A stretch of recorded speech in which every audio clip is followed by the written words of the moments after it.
这个女孩不应该出现在这里。此时的她原本应该在学校上课，可她却出现在离家60公里外的村落。监控拍下了她最后的身影。几分钟后，她消失了。3天以后，人们在树林里找到了她的尸体，附近有奇怪的绳子、诡异的足迹，而真正的凶手至今没有找到。更让人不安的是，女孩已经怀孕了。这个故事就发生在莫斯科附近的伊万杰夫卡小镇。失踪的女孩叫克谢尼亚·埃洛维赫，她只有18岁，是一名平面设计专业的大学生。她很宅，不抽烟，不喝酒，只喜欢画画，梦想是成为一名设计师。2024年11月25日，星期一，那天的莫斯科天空晴朗，路面有些积雪，是女孩返校的日子，也是她生命中的最后一天。今天她做的所有事情都没有合理的解释。中午时分，她离开家，原本应该乘车向市区方向出发，前往位于克罗廖夫的学校，而她却上了相反方向的巴士，前往附近的普希金城。照计划，她约好了同学在中午12点50分见面，然后下午一起去上课。但是她并没有赴约。她在普希金巴士站下车，被监控拍到。13点32分，她给母亲发了最后一条消息，只写了一句话：妈妈，一切都很好，我穿得很暖和。但是她没有告诉妈妈，她其实已经买了一张火车票，前往更远的地方。后来父母在遗物中发现了这张车票，13点44分发车，从普希金开往谢尔耶夫。这里距市区超过了70公里，没人知道他为什么来这里。不过这还不是最神秘的，他又乘坐公交车来到了8公里外的森林。这里有一处偏僻的村庄，被称为星星2号园艺合作社，这里才是他最终的目的地。公交车于16点15分抵达，然后他消失了40分钟。这段时间他去了哪里，和谁见了面，到现在还是个谜。下午4点51分，克谢尼亚出现在这个大门前面。这里是度假村的入口，平时门是锁着的。在门的左侧是围墙，围墙一侧有小路可以进入村庄，不过只有村民才知道。门的右侧是公路，通往公交站。女孩第一次进入监控范围是从左侧，这说明她刚刚从村庄里出来。那么她为什么要出来等在大门口呢？这很奇怪，但没人知道。2024年11月25日，莫斯科的日落时间是下午4点10分。随着夜晚的来临，室外的气温很快会降到-10摄氏度以下。而克切尼亚并没有马上离开，而是在大门外站着，他似乎是在等待着什么。他在这里动了大概半个小时，17点17分，他从正门外的右侧离开了监控画面，这是他最后一个还活着的记录。他的方向是公交站，他可能等不到人，所以决定回家了。此时距离下一班公交车抵达还有8分钟。当公交车到的时候，车站里空荡荡的，没有人。女孩失踪了。每天晚上19点10分，克谢尼亚总是准时到家。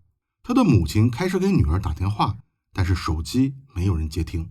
于是他又拨打了女儿同学的电话，他说克谢尼亚今天没有上学，而且约好的见面他也没有来。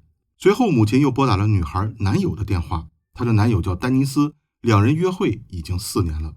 不过丹尼斯也不知道克谢尼亚去哪儿了，他们今晚没有约会。克谢尼亚的家人马上上报了失踪，警方也跟随沿途的监控看到了女孩莫名其妙的旅程。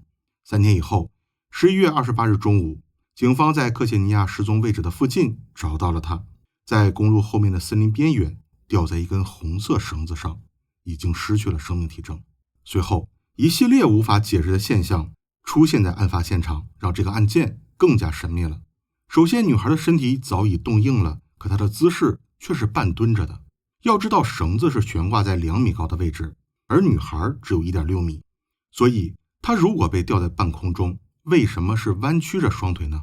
赶到现场的父亲觉得自己女儿的面部很奇怪，他伸手摸了女儿的额头，感觉到一种滑腻腻的物体，像似奶油一样的化妆品涂在脸上，但没人能解释出这是什么，或者如何造成的。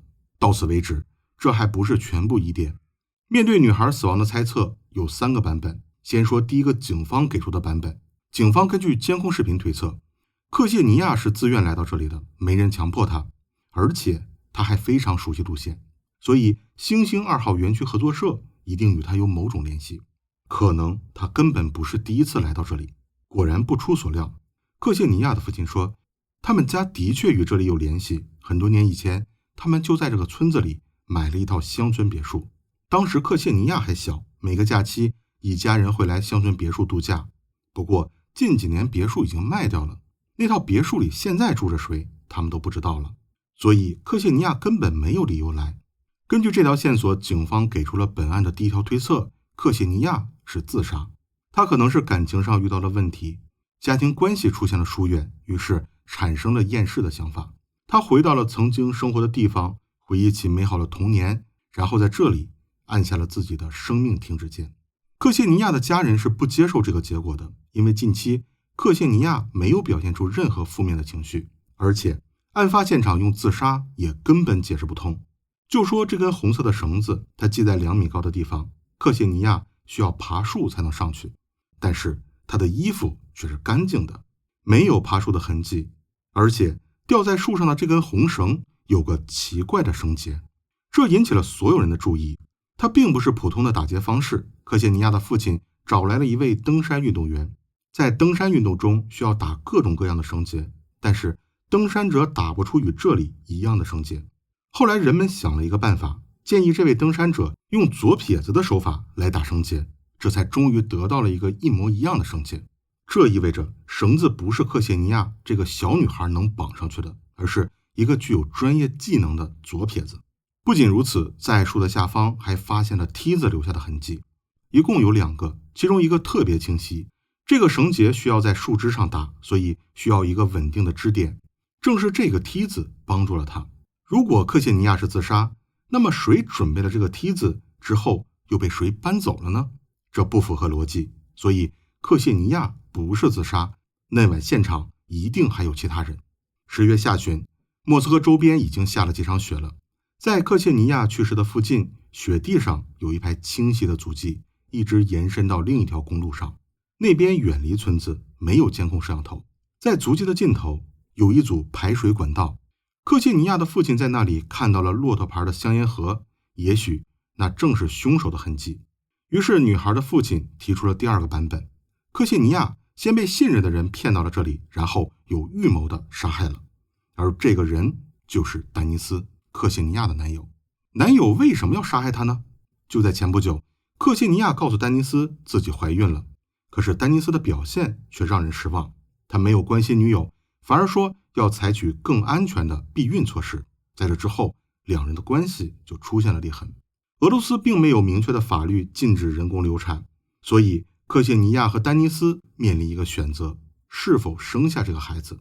根据丹尼斯的态度来推测，2人一定产生了矛盾。丹尼斯根本不想要这个孩子。克谢尼亚与男友约会了4年，但是每当克谢尼亚提出要见男友的家长时，丹尼斯总是以服兵役为理由拒绝克谢尼亚。而在最近，丹尼斯已经退伍了，他既没有带克谢尼亚去见家长，又不想为这个孩子负责，这很可能就是他杀害女友的原因。不仅如此，另一条线索也很可疑，丹尼斯是第一个提出去老房子那边看看的人，而这个位置除了家人几乎没人知道。所以克谢尼亚的父母是这样推测的，女儿失踪的前一天正好是丹尼斯的生日，2个人聊了孩子和父母的话题，这引起了丹尼斯的杀心。他想把女友的死伪装成一场自杀，于是约女孩去了一个偏僻的度假村。也许他给女孩一个浪漫的理由，所以女孩骗过了家人，又逃了学，跑到这里见她的男友。当天丹尼斯开车绕过监控，又从另一条公路来到了这里。他将车藏了起来，躲在排水管道这里观察对面的情况。他抽了很多烟，说明他等了很久。克谢尼亚第一次出现的时候，附近有公交车，天也亮着，不方便动手。等到17点以后，天彻底黑了下来，克谢尼亚离开了监控范围。丹尼斯从黑暗的角落里偷偷地走了出来，袭击了克谢尼亚，并伪装成自杀现场。不过梯子的痕迹和奇怪的绳结出卖了他。在克谢尼亚的葬礼上，丹尼斯哭得很伤心，但是葬礼刚刚结束，丹尼斯就立刻失踪了。他搬了家，电话也打不通。除此之外，丹尼斯的背景也很可疑，他经常在星星2号园区合作社附近活动，而这里的居民很少，都是大片的森林和度假村。